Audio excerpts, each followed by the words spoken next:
Assalamualaikum warahmatullahi wabarakatuh. Kali ini saya akan mempresentasikan tentang kasus penggunaan data pribadi dalam sistem informasi.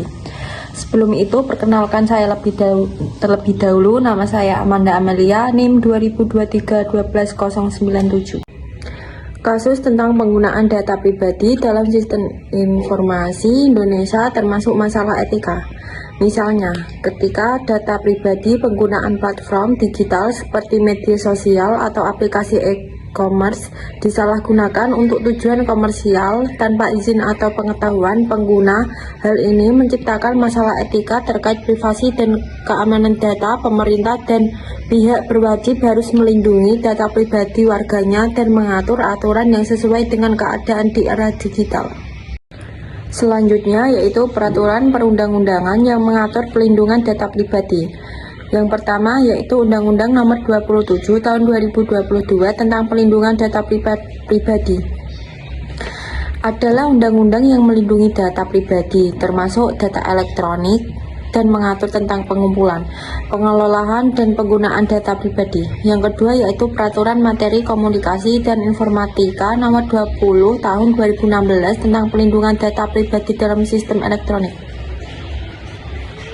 Peraturan ini mengatur tentang pelindungan data pribadi dalam sistem elektronik, termasuk pengumpulan, pengelolaan, dan penggunaan data pribadi.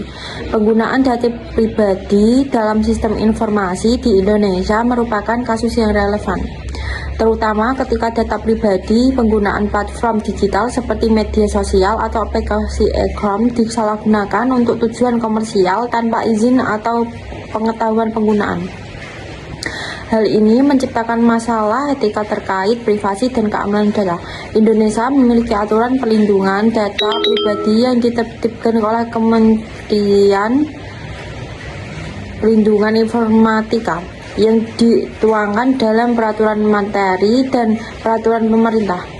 Data pribadi adalah data perseorangan tertentu yang disimpan, dirawat, dan dijaga kebenaran serta dilindungi kerahasiaannya.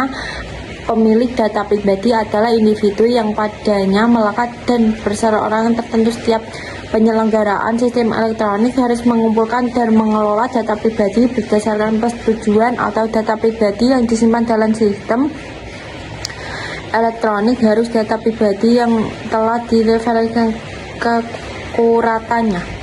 Pemerintah juga mengambil langkah tegas dalam kebocoran data pribadi seperti yang diterapkan dalam aplikasi Peduli Lindungi.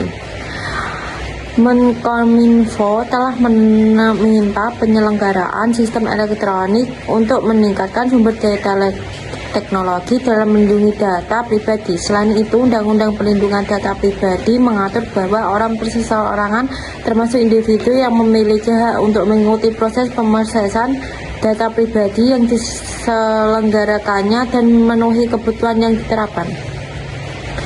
Perlindungan data